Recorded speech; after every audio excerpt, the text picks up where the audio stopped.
दिवसापासून आझाद मैदान येथे शिक्षक समन्वय संघाच्या वतीने आपण आपल्या हक्काच्या मागणीसाठी धरणे आंदोलन केलेले आहे।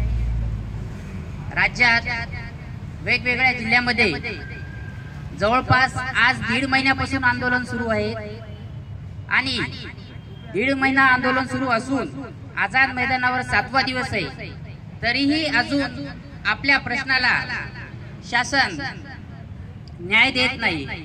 तेव्हा जर आपल्याला आपल्या हक्काचा पगार मिळवून घ्यायचा असेल तर राज्यातील तमाम शिक्षक बांधवांना एक विनंती आहे आझाद मैदानाहून, आणि आजपर्यंतचा इतिहास आहे, जे काही आपल्याला अनुदान मिळालेलं आहे किंवा इथून पुढे जे काही मिळणार आहे ते या फक्त आझाद मैदानातून मिळणार आहे।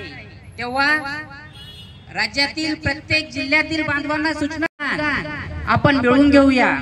तेव्हा जास्तीत जास्त बांधवांनी कुठल्याही प्रकारचा विचार न करता कुठल्याही प्रकारचा मनामध्ये संकोच न बाळगता आपल्याला न्याय कसा मिळेल आणि न्याय मिळवायचा असेल तर आपल्याला घराच्या बाहेर निघावंच लागत असेल, कारण की शिक्षक हा समाजप्रिय आहे, तो समाज घडवितो, विद्यार्थी घडवितो, देश घडवितो।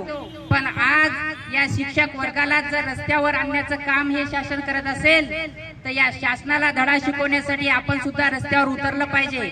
आपल्या हक्काच्या लढाईसाठी, आपल्या स्वाभिमानासाठी आपण घराच्या बाहेर निघलं पाहिजे, आणि जेव्हा आपण रस्त्यावर येऊ, घरावर येऊ, तेव्हाच आपल्यावर हा न्याय दूर होईल। तेव्हा या समन्वय संघानं जो इथं निर्णय घेतलेला आहे की जोपर्यंत आपल्या आपण सर्वांनी येणाऱ्या पुढील 8 दिवसामध्ये आझाद मैदानावर उपस्थित राहून आपल्या हक्काच्या लढाईसाठी लढूया। धन्यवाद।